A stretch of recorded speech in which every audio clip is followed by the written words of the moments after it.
धारी सिंह उच्चगति अभ्यास प्रतिलेखन संख्या 52, 53, 54, 55 शुरू होती है। स्टार्ट।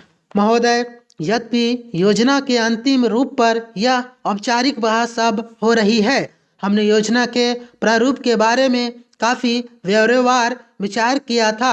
एक माननीय सदस्य ने कहा है कि योजना से ऐसा नहीं लगता कि कामों को निपटाने में तत्परता जरूरी है।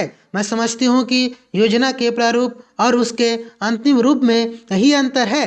अंतिम रूप में हमने तत्कालिकता पर जोर दिया है, जिसका प्रमाण यह है कि उसमें आज की प्रमुख समस्याओं की पहचान की गई है, जैसे बेरोजगारी या क्षेत्रीय असंतुलन अथवा अन्य ऐसी बातें। इनमें से कुछ समस्याओं के समाधान में कोई विलंब नहीं होना चाहिए और उन्हें तत्काल दृढ़ निश्चय के साथ हल किया जाना चाहिए। लेकिन कुछ परिस्थितियां ऐसी होती है जिसमें हमें काम करना होता है।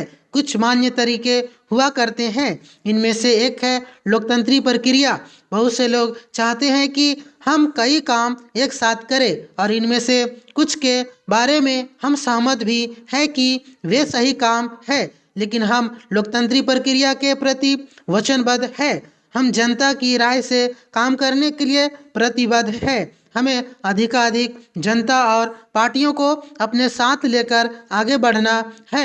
मैं समझती हूँ कि अगर इससे हमारी गति कुछ धीमी भी रहती है तो भी हमारी प्रक्रिया को बल मिलता है और हम जो भी काम हाथ में लेते हैं उसे बल मिलता है।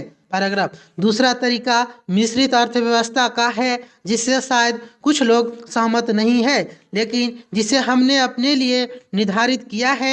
ऐसी अर्थव्यवस्था की अनेक त्रुटियां भी होती है, लेकिन हमारे देश में आज जो परिस्थिति है उसमें हमारी सरकार, हमारे पूर्ववर्तियों और आज के सहयोगियों ने यह अनुभव किया कि हमें इस तरीके को अपनाकर चलना चाहिए। मिश्रित अर्थव्यवस्था का अर्थ मेरी समझ से यह नहीं है कि कुछ समृद्ध परिवारों को इसका लाभ मिलता रहे। कृषि या लघु उद्योग जैसे अनेक क्षेत्र कमजोर वर्गों के लाभ के लिए निजी क्षेत्र में रखे गए हैं और हमारी मिश्रित अर्थव्यवस्था के अंतर्गत अपने लिए लोगों को अनेक कार्यक्रम अपने हाथ में लेने के अलावा उनमें अपने लिए काम करना चाहिए।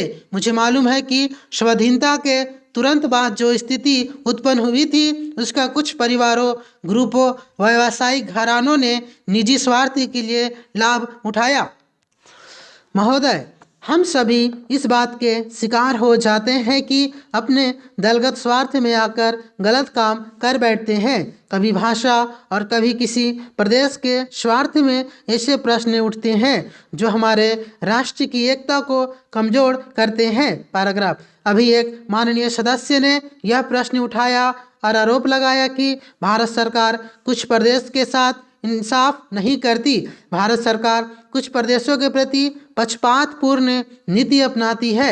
यही मनोवृत्ति है जिसमें एक प्रदेश को दूसरे प्रदेश के विरुद्ध भड़काया जाता है, एक जाति को दूसरी जाति के विरुद्ध खड़ा किया जाता है, एक धर्म को दूसरे धर्म के विरुद्ध खड़ा किया जाता है और एक भाषा और दूसरी भाषा वालों के बीच में भड़काव पैदा करके लड़ाई पैदा की जाती है। यही मनोवृत्ति है जिसको हमारे विरोधी दल के बहुत से लोग भड़का कर पैदा करते हैं। उनकी अपनी गलत नीतियों के कारण विशाल दृष्टिकोण नहीं होता है और वे ऐसे प्रश्नों को उभार कर अपना स्वार्थ सिद्ध करते हैं। स्पष्ट है कि ऐसे समस्त प्रश्नों का परिणाम हमेशा बुरा होता है। इसीलिए मैं सभी राजनीतिक पार्टियों के नेताओं से अपील करना चाहूँगा कि जो प्रश्न हमारे देश के सामने हैं और जिन पर हम सबको चिंता हो रही है तथा जिनका हल निकालने की हम कोशिश करते हैं, उन तमाम प्रश्नों के ऊपर हम ठंडे दिल से विचार करें। पैराग्राफ। श्री वाजपेयी ने एक अच्छी बात कही। उन्होंने कहा कि इन प्रदेशों का हल सड़कों पर नहीं होगा। मैं भी उनसे इस बात मैं सहमत हूं कि इन प्रश्नों का हल राजनीतिक ढंग से ढूंढने का प्रयत्न करना चाहिए। हमें इनका हल प्रजातांत्रिक व्यवस्था के अंदर करना होगा। सड़कों के ऊपर इन प्रश्नों का हल नहीं हो सकता है। राजस्थान के अंदर जो अकाल पड़ा हुआ है और लोग मर रहे हैं, उसकी तरफ चिंता नहीं हो रही है। अब राजस्थान में जो संकट है और इस तरह के जो दूसरे प्रश्न हैं, उन पर हम लोग एक साथ बैठकर गंभीरता से विचार करें और उनका हल तलाश करें। खाली इस तरह से आरोप लगाने से और उपदेश देने से काम नहीं चलेगा। इस देश के अंदर बंगाल में बाढ़ से जनता पीड़ित हो रही थी और उनको अनाज, कपड़ा और जीवन की रोजमर्रा की आवश्यक सामग्री भेजने की कोशिश हो रही थी। महोदय, उस जमाने में रेलवे कर्मचारियों को भड़का करके हड़ताल करना और फलस्वरूप एक ऐसी व्यवस्था पैदा करना जिसके कारण बंगाल के पीड़ित लोगों की सहायता न की जा सकी, उचित कार्य था। लेकिन यह कार्य मेरे घर के भाइयों ने किया था। मेरा कहना है कि केवल उपदेश से काम नहीं चलता। जब ऐसे प्रश्न आए तो उपदेशात्मक भाषाओं में ही फंसकर न रहा जाए, बल्कि आवश्यकता है कि ऐसे प्रश्नों पर सारे राजनीतिक दल देश हित को ध्यान में रखते हुए संजीदगी से विचार करें और उन सबका हल तलाश करें। आज श्री वाजपेयी ने प्रधानमंत्री पर कुछ आक्षेप किए। वे बड़े गुस्से में थे और इतने क्रोध में थे कि उन्होंने अपने मस्तिष्क का संतुलन खो दिया था। उन्होंने आरोप लगाया कि सरकारी कर्मचारियों के प्रयास से बड़ी बड़ी सभाएं की गई।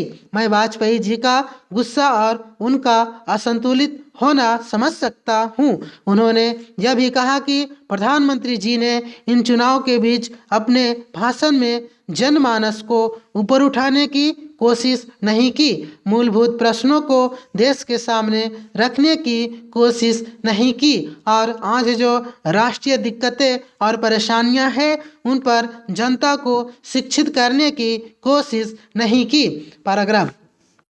प्रधानमंत्री ने अपने चुनाव घोषणाओं में देश के अंदर जो शक्तियां राष्ट्रीय एकता को भंग कर रही है, धर्म के नाम पर, जाति के नाम पर, भाषा के नाम पर या क्षेत्रीयता के नाम पर संकीर्णता की भावना पैदा कर रही है, जनता को उनसे सजग किया। प्रधानमंत्री जी ने इस बात को अनुभव किया था कि उत्तर प्रदेश, बिहार और उत्तर भारत के समस्त हिंदी बोलने वाले इलाकों में जनसंघ संकीर्णता की भावना का प्रचार कर रहा है।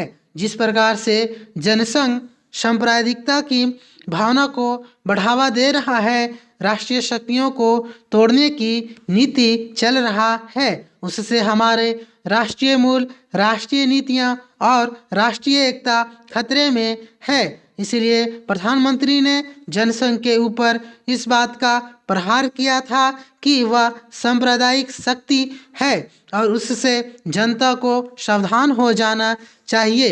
आज जो वाजपेयी जी का गुस्सा है उसको हम समझ सकते हैं।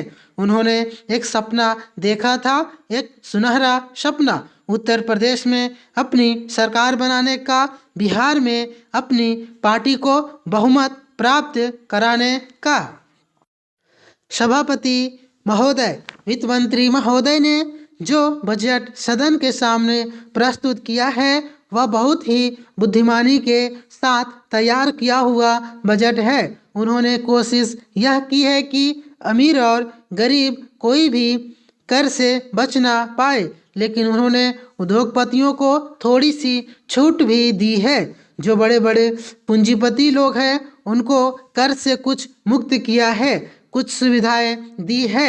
मैं नहीं समझ पाया हूँ कि ऐसा उन्होंने क्यों किया। वह जो चाहेंगे उसको करेंगे, लेकिन मैं भी जो सोचता हूँ उसको आपके सामने रखना चाहता हूँ। पैराग्राफ।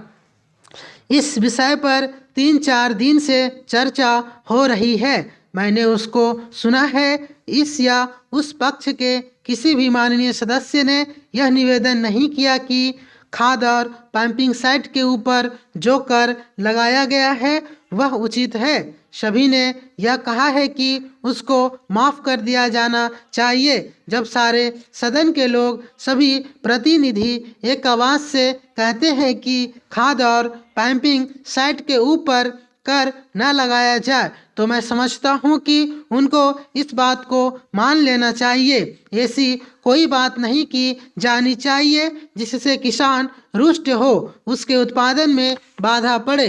पैराग्राफ। भारत गांवों में बसता है। 80% लोग गांव में रहते हैं। हम गांधी जी के विचारों का अनुपालन करते हैं। गांधी जी ने जो कुछ भी कहा गांव के लोगों के लिए कहा, ग्रामीण जनता के लिए कहा। उन्होंने गांवों के लोगों को उठाने की बात कही। कोलकाता, चेन्नई, मुंबई, दिल्ली आदि शहरों के रहने वाले लोगों की ही उन्नति हो और गांव में रहने वालों की ना हो, ऐसा उन्होंने कभी नहीं कहा। वित्त मंत्री महोदय भी गांधी जी का शिष्य अपने आप को कहते हैं और उनका रूप अपने रूप में देखते हैं और वह है भी। इसीलिए उनका यह कर्तव्य होना चाहिए कि गांधी जी के विचार के अनुसार वह सारे देश में मद्य निषेध और कार्यान्वित करे। चूंकि हमारा कृषि प्रधान देश है, इसलिए वह पशुधन को बढ़ाए, उन्नति की व्यवस्था करे और सारे देश में गौवध को बंद कर दे। सरकार ने यह संकल्प लिया है कि हिंदुस्तान में समाजवादी समाज और लोक कल्याणकारी राज्य की स्थापना की जाएगी। इस समय देश में आर्थिक विषमता अधिक है। समाप्त। Thank you.